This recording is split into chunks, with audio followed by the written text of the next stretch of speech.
Welcome to the Oh Woman podcast, where we discuss, so many things about women's sexuality, bodies, thoughts, and lives. We'll talk about everything from our relationships, to our orgasms, to our children, and our ovaries, and we'll share outstanding experiences and ordinary ones. I'm Emma, and a big open welcome to you.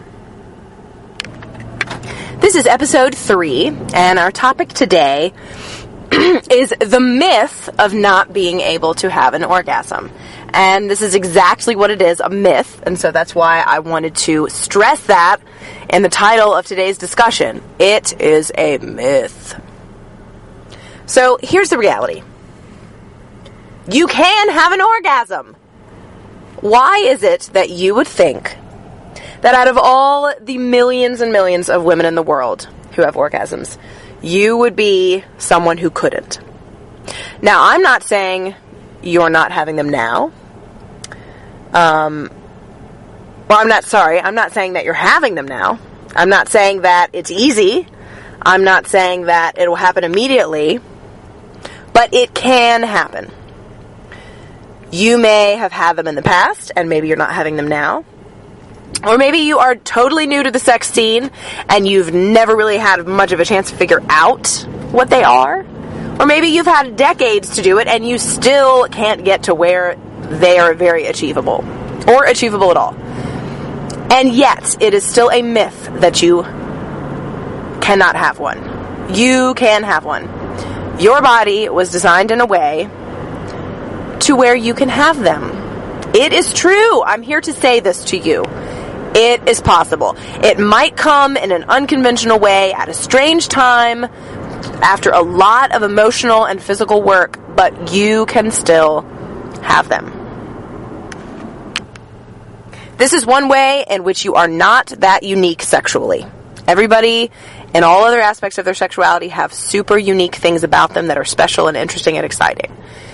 In the case of you as a woman being able to have an orgasm, this is not as unique because you can have them just like every other woman. So don't pity yourself. Don't imagine that you are one of the only women that can't have them. You can. Don't get hung up on the fact that you are not now, because that can change.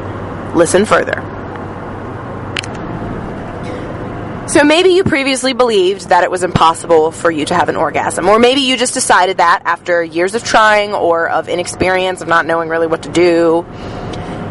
And it just felt safer to say, oh, well, I can't have one. I'm not going to try for one. Because we all know when you spend time and energy, emotional and physical and spiritual energy, trying to have an orgasm and you do not, it's really frustrating. And it's upsetting. I've spent multiple nights crying for a portion of the night to release all of the tension and stress that built up in my body that was wanting to be released through an orgasm and didn't happen. That's okay. Now we can start to rethink our ability to have an orgasm. And maybe you do not believe me yet at all. Maybe you think, Emma, you're full of crap. I don't believe you. But there is a reason you are listening right now. There's a yearning inside of you. There's something that you know you're missing if you're listening to this podcast, even if you think I'm full of crap. Even if you're thinking, she's full of crap. I can't have them. I beg to differ. And let me explain to you why. So, if you're not having orgasms now, or you've never had them, or you believe you'll never have them, this is a problem. It's not necessarily a bad problem. But if it's something that you want to change, it becomes a problem that we need a solution for. It doesn't necessarily mean that there's a problem in your relationship, in your life, with you, or any of these things. But there's something that isn't quite clicking that we need to get to the bottom of so we can get to the top of our orgasm ride. So we need to break it down and really get real with ourselves here and think about what are some of the reasons why it's possible that I'm not having an orgasm. Because let me tell you this once again, it is not your body and your brain's ability. You can do it. It is possible. So we can't blame it on that. We can't blame it on fate that you're the only woman in the world that can't have them. Not true. So now we need to look at some other very real reasons why your body and your brain are not connecting in the right way for you to have the release that you're looking for. And of course, without having orgasms, sexual experiences are still wonderful and valuable and special and connected. But we still want the orgasms, and we're going to ask for them because we're women and we deserve it. And that's what I have to say. So one thing that could be kind of getting you up in a bunch, could be affecting you a bit, could be stress. This could be a stress that you're very aware of, like your job is a stressful job. Perhaps you are a lawyer, and when you're at work, you're thinking about work. You're running around like a lunatic trying to get stuff done, and when you're not at work, you're thinking about work too, because you work, like 60 or 70 hours a week, something ridiculous like that. So your work might control your life, and that's a very real stress, one that you can recognize. But there are also stresses in your life on top of that, or on top of a woman who has a career or a job or tasks in her life that don't seem quite as stressful, that she feels like she can cope with. There could still be some underlying stresses that she hasn't identified. So we need to look for those hidden stresses in places. One of the ways that I think you can find some of these hidden stresses is when you are beginning your sexual experience. This could be a by yourself sexual experience, or this could be with a partner. When you're starting to get between the covers and do your thing, what is it that's distracting you? Pay attention to where your brain goes. I mean, everybody has weird moments where they just think of random stuff when they're in the middle of having sex or about to, that just, I'm thinking of my favorite movie. Okay, that is not a stress. Could be a distraction, but it's not a stress. I'm talking about you paying attention to the things that your brain starts to think of that you can connect your body shutting down to.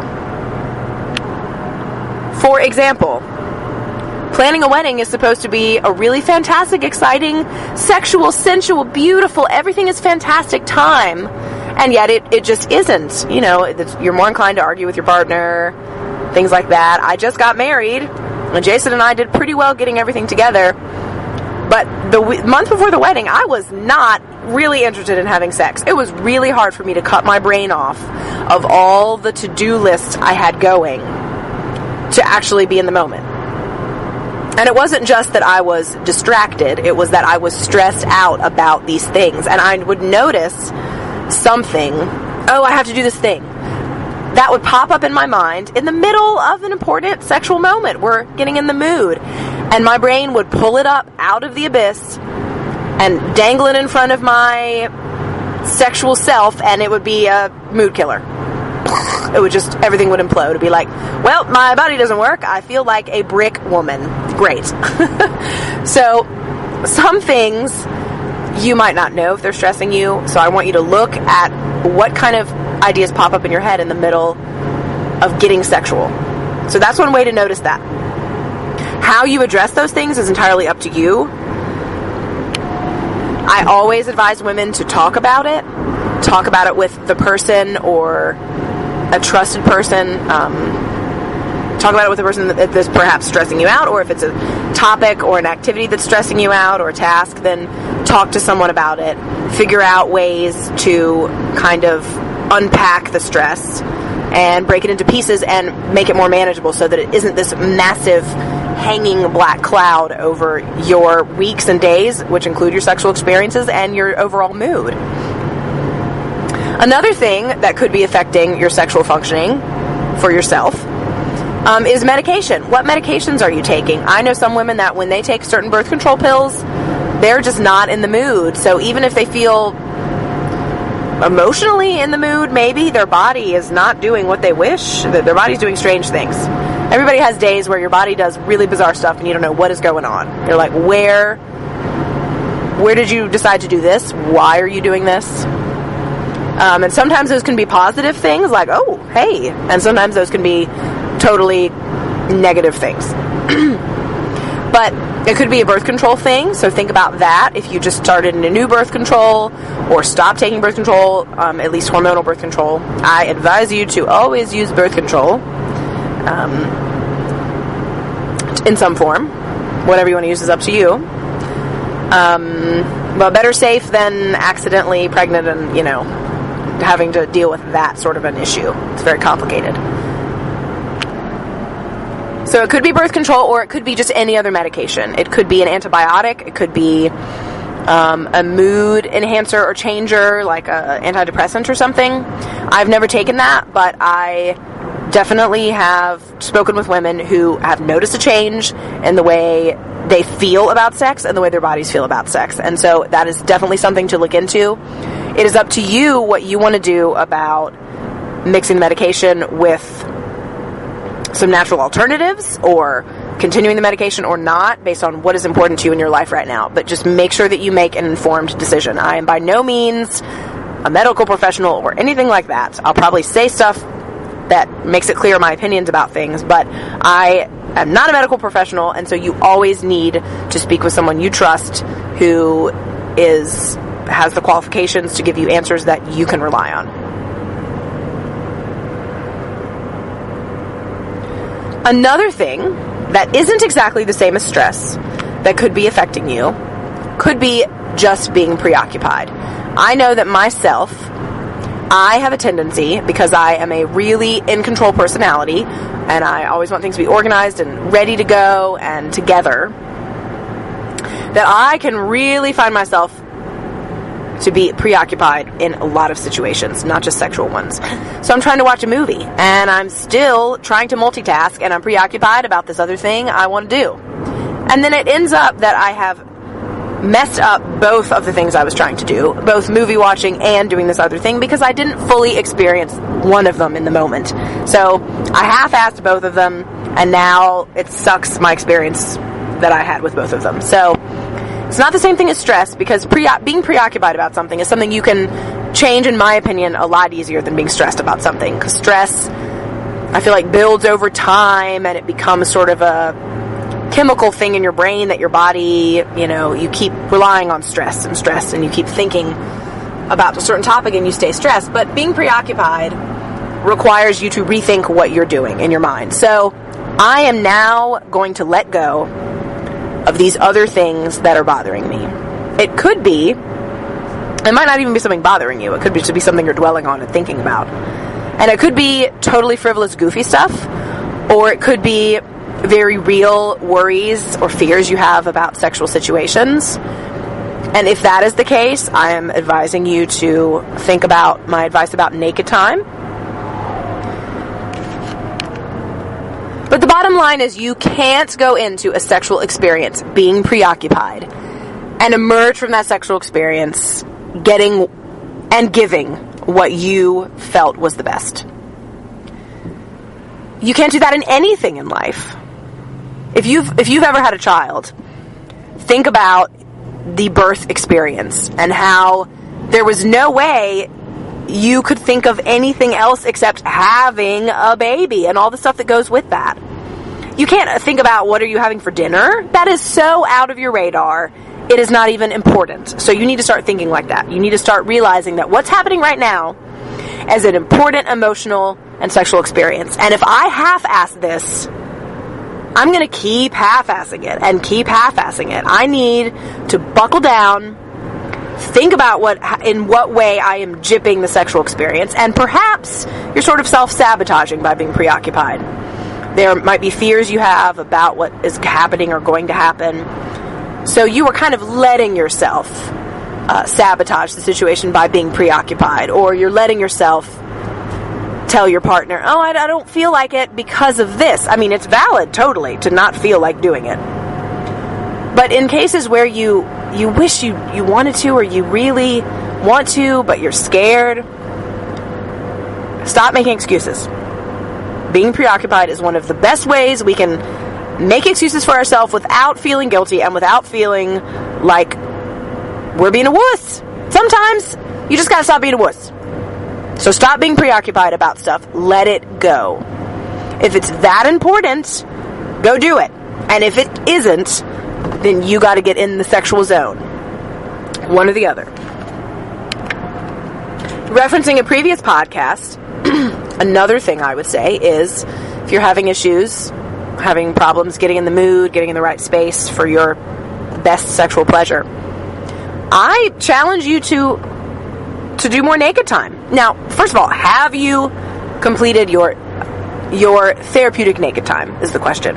Have you? Or have you just said that you have?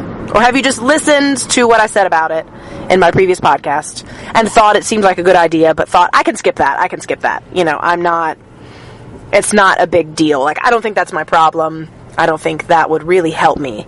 What is it gonna hurt to try? You are a fantastic person. What is it gonna hurt to spend some naked time? To hang out nakedly with yourself? So I challenge you to think about if you've actually done that. And if you've done it, fantastic, do some more of it. If you haven't done it, then do it. Otherwise, the steps we're kind of going through to get to the right spot to be in our most open space for sexuality, we're skipping some steps. We're missing out. We're gypping ourselves. This is one area of our lives, in my opinion, that you cannot gyp yourself. You cannot gyp yourself sexually. You also cannot gyp yourself in the partner you choose. You cannot just settle. You have to pick the most amazing person for you in whatever way that means. Perhaps to you the most amazing person is your best friend who you care about and will always love you because he's or she is such a caring friend. You can't settle in your relationships. You can't settle sexually.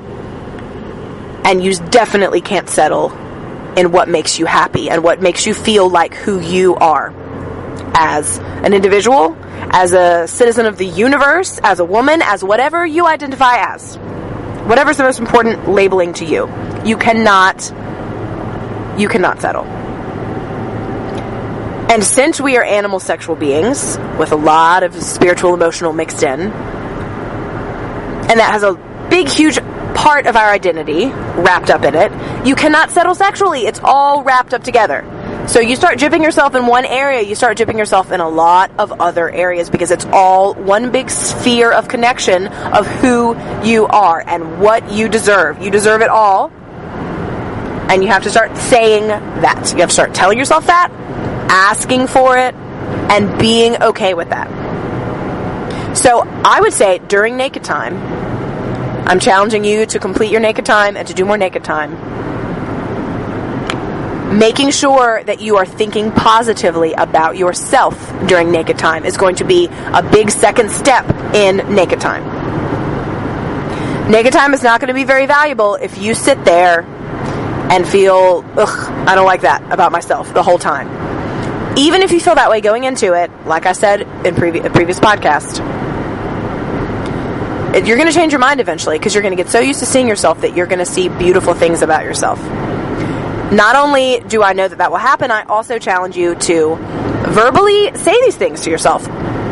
Go out of your comfort zone and find these things that you find beautiful about yourself, even more prematurely than you would have noticed them naturally. Find them, actively look for them, and tell yourself that.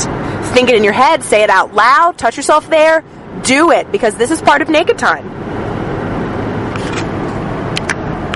Now, before we get to the next big possibility that is a barrier to your heightened sexual experience, your explosion of sexuality, I want to stress something here.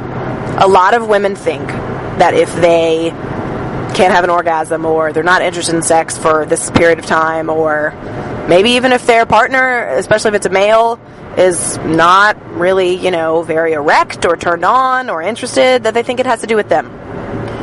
I want to remind you, or maybe tell you for the first time, hopefully someone has told you this in your life before, that it's not you. It's everything else. It's not you.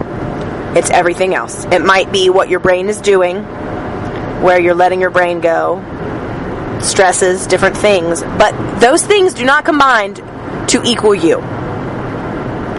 You have the ability to change them, but that is not you.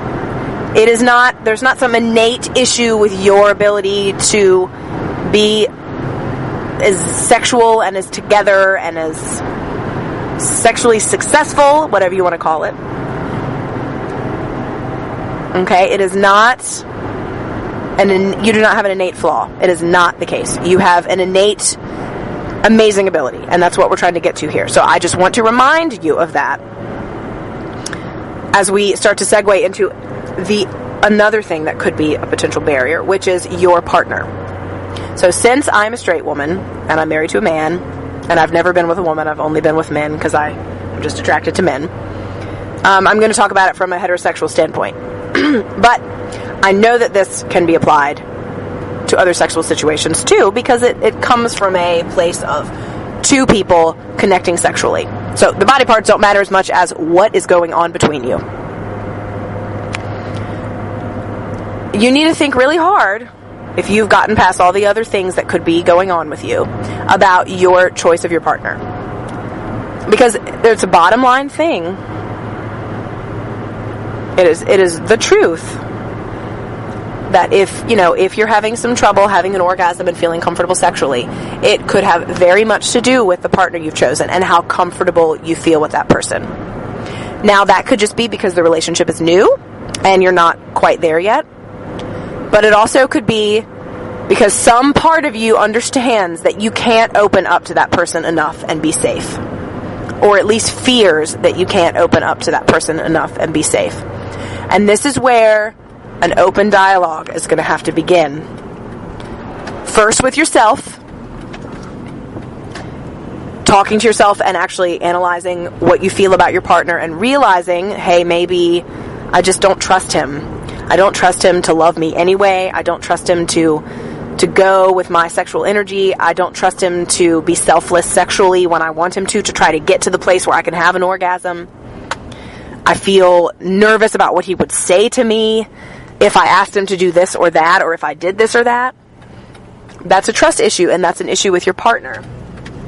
That might be stemming from your fear from past relationships, or your just worry. Or it might be stemming from your intuitive understanding that he's not the best person that you can be safe with in life, in a long-term relationship, or in a sexual relationship too. Now, once we start delving into thinking about if you and your partner are suited for each other sexually and emotionally, that gets into a big, raw blob of emotion. And I'm not going to go into that today. We'll talk about that another time, definitely, about talking with yourself, realizing when is the right time to move on. When is the right time to take a risk and say what you need to say, even if you think it might not be the best. But I just wanted to bring that up, have you think about that, mull over that a little bit, before we move on to the next potential wall that could be standing between you and your idea of what your best sexual experience would be. Speaking of your best sexual experience, whatever you imagine as your ideal sexual experience is something we need to be working towards. So perhaps you're just imagining, this is an example, my husband of 10 years, and we don't really have orgasms often, or I don't have them often with him during intercourse. I have them individually, like with maybe oral sex or something like that. And my ideal sexual experience would be just every now and again being able to have an orgasm while we're having sex, maybe even while he's about to have one too, or around the same time, so that we can kind of click in that way. Okay, if that's what you imagine your most amazing sexual experience to be then that is what we're working towards. If you imagine your best sexual experience to be 3 orgasms in a row the same night, then we're working towards that. So think about what you want, think about what your body wants, think about, even if it's seems far-fetched, think about it. That's what we're going to work towards. Now, we're not going to get there immediately, obviously. I have never had a big problem having orgasms. I feel very lucky in that. But I do think that is a product of my emotional connection to what I'm doing, and I'm really aware of what's in my way. I am really demanding about feeling comfortable, and I'm not afraid to say what I want and what I don't want, and I think that's a big part of it. And I've talked a little bit about why I feel like I've had a pretty lucky, good sexual experiences in my life, in other podcasts, but I did not used to think that I could have more than one orgasm, like, ever in a row. Like, in a row? Like, what does that even mean? Orgasms in a row? I'm thinking, how's that possible? Because my friend, she had told me I had like 4 in one night. I was like, wait a minute, what? This cannot be real. And I didn't believe that could happen. I didn't try. I didn't think about it. And then as soon as I started thinking, hey, that would be an interesting experience, I would like to try that, I tried it out some. It took some practice. And then I got there. One night I had 2 orgasms in a row, about 3 minutes apart. And then like a few weeks later, I had 3 in a row, a few minutes apart. And I previously had never thought that was a possible thing. So whatever makes you comfortable and whatever you're wanting to do, that's what we're working towards here. But another thing that could be a wall is just a misunderstanding of your body's capability. There's a lot of different information you can read or see or hear about women and orgasms and who has what and who does this where and does it feel like this for this person. I mean, you can't really quantify that, I suppose, because it's everybody's individual bodies.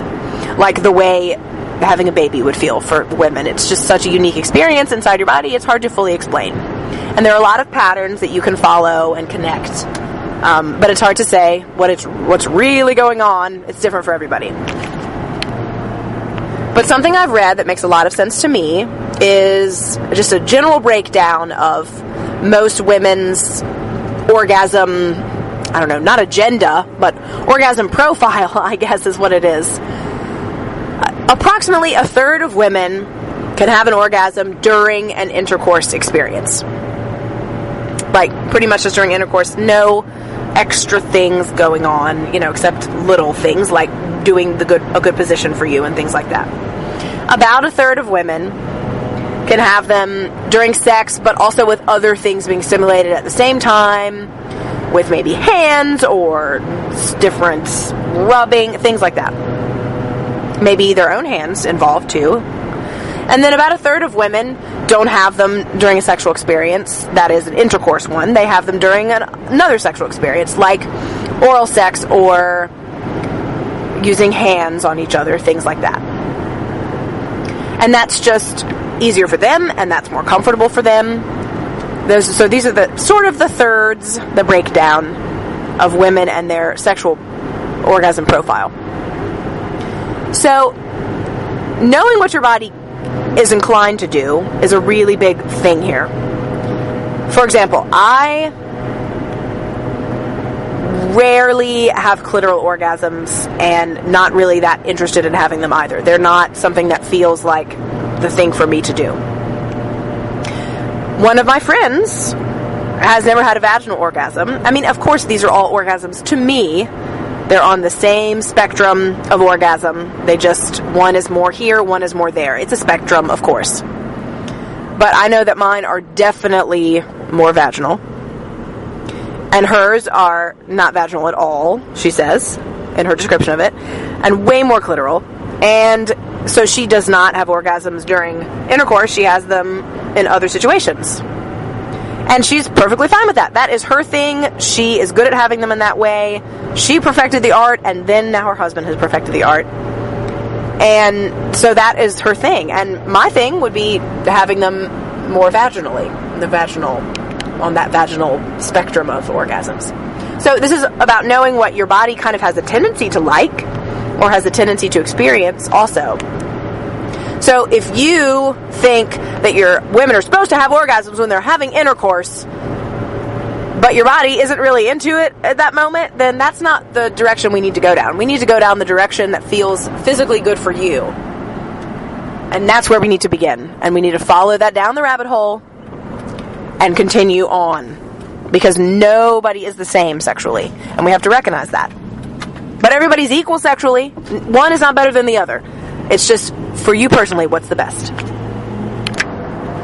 So if you're not sure which of this category you might fit in, of the sexual orgasm profiles, then here's my homework for you. You need to find out, because we are not going to get anywhere until you, either by yourself or with an adventurous, willing partner, figure out what your body tends to enjoy and tends to lean towards in a sexual way. Like I just said before, we do not need to be focusing on you trying to have an orgasm while you're having intercourse if your body way more enjoys oral sex. We're going to go that way. So, if you're at a stopping point now and you're thinking, oh, I don't know, which is the best for me?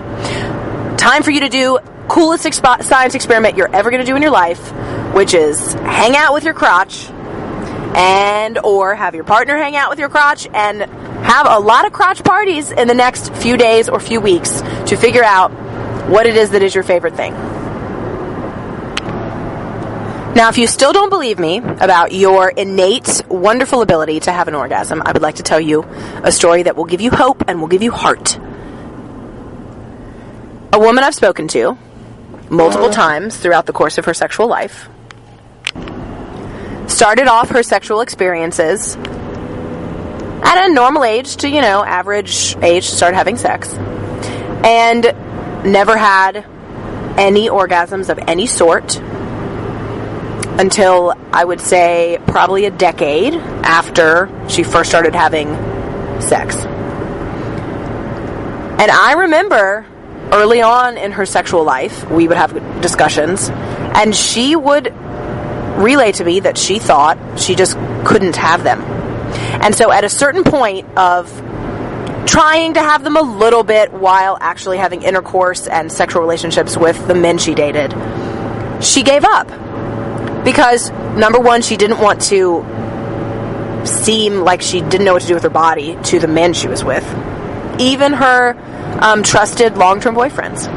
Number two, she didn't want to try and then feel embarrassed that she still couldn't. She didn't want to fail after trying a lot, so it was almost better not to try. Number three, she didn't want to get her hopes up and then have them dashed when her attempts failed. Number four, she didn't want her partners to not be willing to help her, so she was a little bit afraid to ask them to participate with her and trying to figure out how her body works the best for her. And the big issue here was that she didn't take her sexuality into her own hands, literally into her own hands, until she got to be older. And that is what proved to her that she could have orgasms. Finally, one day, she thought, I'm not going to do this anymore. I'm not going to be worried about not having them or not try, because I feel like I deserve to have them as a woman. And I'm also not going to do this with a partner. I am going to embark on this sexual journey by myself with my hands and figure out what it is that makes me tick. And it took a long time. It took many, many days and days, many days per week for months for her to get to a spot where she was having orgasms. I mean, I remember speaking to her about it. It was like she was studying for a huge exam. It was like she would come home from work and she would practice. It was a workout. But because she was finally willing to do it, that's when she got to where she was comfortable enough with herself, with her own body, using her own hands, and she started to have orgasms. And after she figured out how to do them with herself, she finally figured out how to articulate them with her partners in the future and to explain to them what she liked, and they learned how to help her and how to help her have orgasms. Whereas before, they would have just tried a little bit with her, and then she wouldn't have demanded more, and they would have just, done their thing and not really thought too much more about what she wanted. But since she knew what to ask for and she knew what she deserved, she finally was able to request, demand, and then she got what she wanted, which was orgasms with partners. But it took a journey that was probably a whole 6 or 8 months from the beginning to end to finally get to where she was having orgasms with her partners. From the very beginning of when she was starting with herself to moving on to the partners. So I'm not saying this journey will be easy, but it is possible. And aren't all things that are worth anything sometimes hard? And this is worth something, definitely. So that story that was meant to give you heart and hope and understanding that you can have them. You deserve them and you can have them. That story is also a reminder of step 1 in what you are needing to do with yourself. This is step 1 of sexual naked time. Because, step 1 was really naked time, spending time with yourself, talking about yourself, saying that you thought you were beautiful in these ways, thinking about it. But step 1, not sex 1. That was a Freudian slip. Step 1 is DIY. Do it yourself. Seriously. Do it yourself. After you've figured out what you want, what is it that you want? You need to start doing it yourself. At least a little bit. Even if you have a partner. Do it yourself. And then relay to your partner what you may or may not have learned, and they can help you step into chapter 2. But chapter 1, step 1 is you. Do it yourself. Figure out what it is that you like and what you want. And step 2, we'll talk about it on another podcast, is how to actually discuss what it is that you've discovered about yourself or what it is that you want.